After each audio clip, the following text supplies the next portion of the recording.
A sloth, a donkey, and a curious human. Send a prompt and see what they're doing. One hits record with a question on his mind. Two brothers pick it up, see what they find. Corn takes his time, Herman's got the facts. Back and forth, they never hold back. My weird prompts, come on in, that's where we begin. My weird prompts, glad you're here. This episode was generated using artificial intelligence. Please verify facts. My Weird Prompts is a community-driven initiative exploring how AI can fuel curiosity and uncover the fascinating ways our world works. GPU compute for this podcast is generously provided by Modal. Learn more at modal.com. It is a strange thing to watch a news story die in the physical world, only to become immortal and unrecognizable in the digital one. We have seen it happen with major political events and scientific breakthroughs, but few transformations are as jarring as what has happened to the Jeffrey Epstein case. Today is March 16th, 2026, and looking back over the last few years, the metamorphosis of this case is staggering. Today's prompt from Daniel is about how this specific criminal scandal has been weaponized into a foundational myth for modern anti-Semitism. It is something we have touched on in bits and pieces over the years, but looking at the full scope of how this sordid, horrific series of crimes became a beating stick used against Jewish people and the state of Israel is really necessary right now. We are moving from a high-profile criminal investigation into the realm of a foundational myth, and that shift is where the real danger lies. Herman Poppleberry here, and you are hitting on something that is deeply unsettling but technically fascinating from a sociological perspective. When we look at the Epstein industrial complex, as some researchers call it, we are not just looking at a criminal case anymore. We are looking at a narrative structure that has been engineered to be the perfect delivery system for ancient tropes. It is a classic example of what happens when a vacuum of information is filled by people with a very specific, very hateful agenda. The transition from a high-profile criminal investigation to a foundational conspiracy myth did not happen by accident. It required a specific set of ingredients that were present in the Epstein case in a way we rarely see. We are talking about the intersection of extreme wealth, political power, sexual depravity, and a lack of transparency that created the perfect petri dish for these ideas to grow. I think the most dangerous part of this is what we often call the truth nugget. In most conspiracy theories, there is at least one verifiable, undeniable fact that acts as a Trojan horse. With Epstein, those nuggets were everywhere. He was undeniably wealthy. He was undeniably connected to some of the most powerful people on the planet, from royalty to presidents to tech moguls. And, of course, the crimes themselves were real and documented. When you start with a foundation of objective horror, it becomes much easier to smuggle in a layer of complete fiction.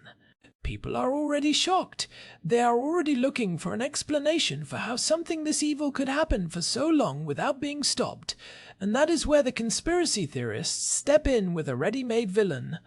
They take the very real failure of the justice system in Florida in 2008, or the strange circumstances of his death in 2019, and they use those facts to anchor a much larger, much more sinister lie. That is the psychological hook. The human brain is a pattern recognition machine. We actually did a deep dive on this back in episode 1149, talking about how our biology almost forces us to find causal closure. We hate the idea that a wealthy predatory man could simply be a wealthy predatory man who manipulated a broken system through individual corruption and bribery. Our brains want there to be a grander, more cohesive reason. We want a master plan because a master plan, even an evil one, feels more predictable than a chaotic world where monsters can just slip through the cracks. For the anti-Semitic fringe, the Epstein case provided the perfect canvas to paint their oldest and most tired fantasies. They took the factual reality of his connections and contorted them into the Mossad asset theory, which is really just the 21st century version of the protocols of the Elders of Zion. They are not just saying he was a criminal, they are saying he was a tool of a global ethnic conspiracy. Let us pull on that Mossad thread for a second, because that is where the transition from individual crime to systemic defamation really happens. The narrative that Epstein was not just a criminal, but a state-sponsored intelligence asset for Israel is everywhere on social media right now. It gained massive traction in late 23 and throughout 24 when geopolitical tensions were at a boiling point. And it is usually presented with these elaborate, official-looking infographics that link him to Ghislaine Maxwell and her father, Robert Maxwell, and then straight to the Israeli government. They point to Robert Maxwell's funeral in Israel, or Ghislaine's supposed connections, as if they are smoking guns. But when you actually look for the evidence, for the paper trail or the intelligence leaks that would support a state-sponsored blackmail operation of that scale, it just is not there.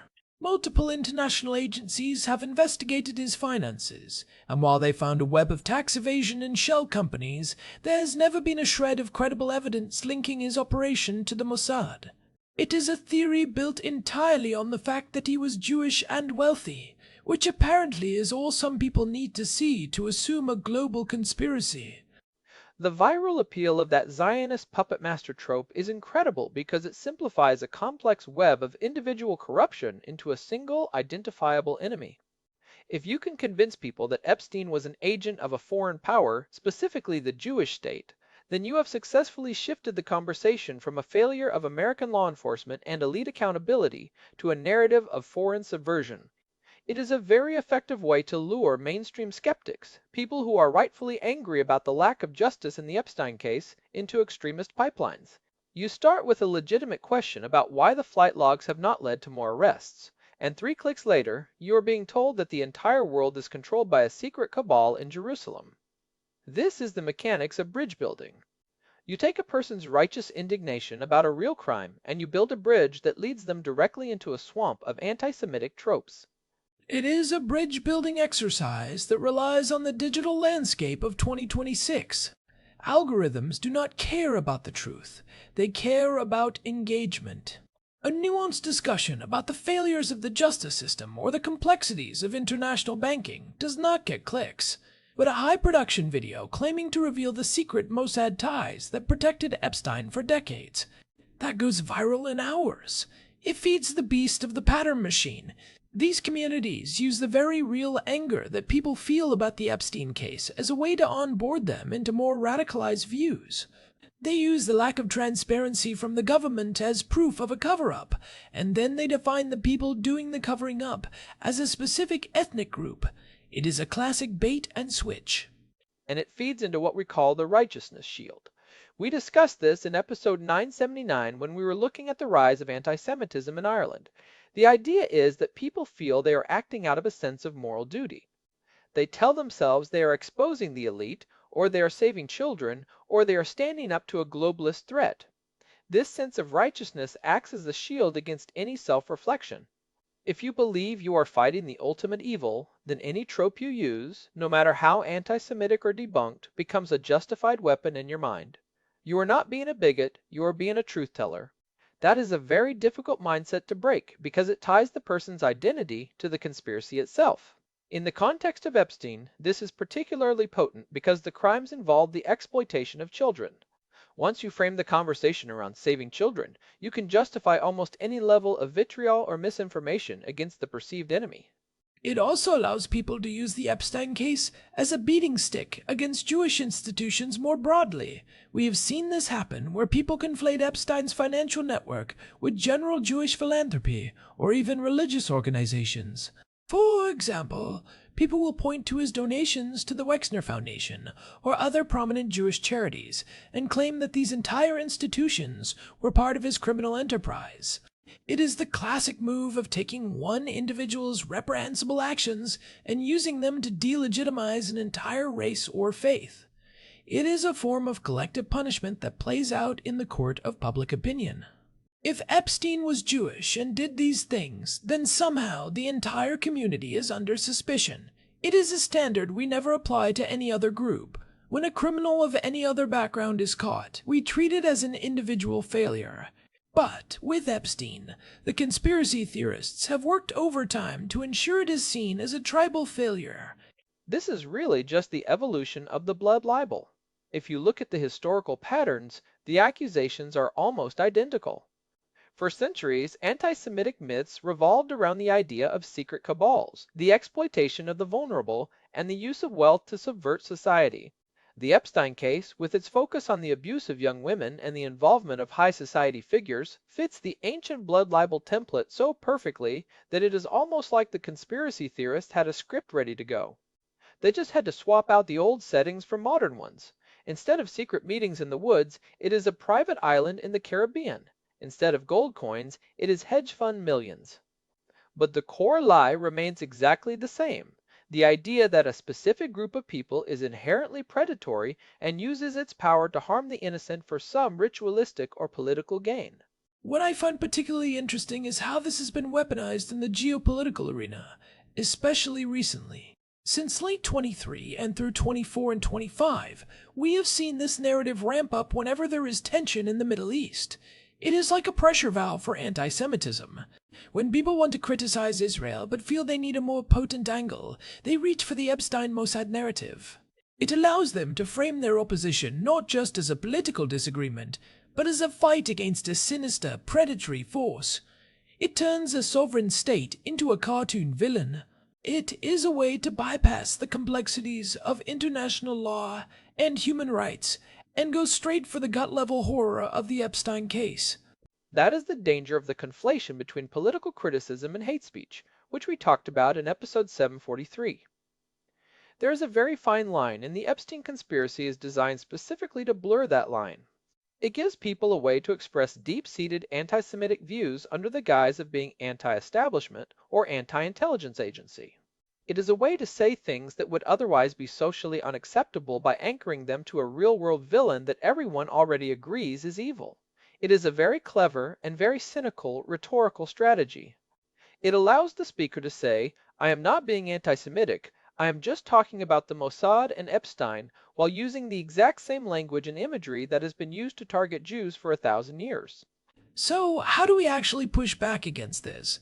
Because the problem is that when you try to debunk the conspiracy, the theorists just incorporate your debunking into the conspiracy itself. If you point out that there is no evidence for the Mossad theory, they just say that is because the Mossad is so good at hiding it, or that you are part of the cover-up. It is a self-sealing logic. We see this on platforms like X and Telegram all the time. You provide a fact check, and the response is simply that the fact checkers are part of the cabal. The first step is identifying that truth nugget trap.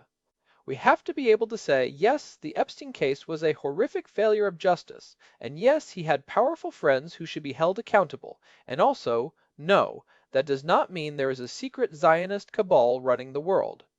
You have to separate the verifiable facts from the hateful extrapolations. Digital hygiene is a huge part of this too. In the age of AI-generated misinformation, we have to be incredibly skeptical of these leaked documents or infographics that circulate. Most of them are manufactured specifically to trigger that pattern recognition response. You have to ask, where did this document come from? Is there a primary source? Or is it just a JPEG that has been screenshotted 10,000 times until the metadata is gone? It also comes down to individual accountability versus group identity.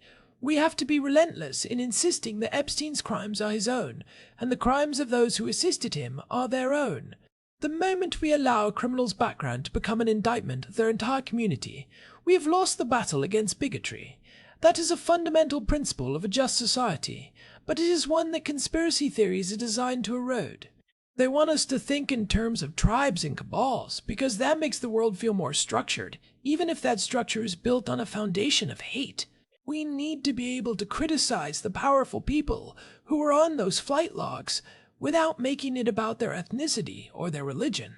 And we have to recognize the phenomenon of conspiracy fatigue. People are so overwhelmed by the sheer volume of these narratives that they eventually just stop fighting them. They start to think, well, where there is smoke, there is fire.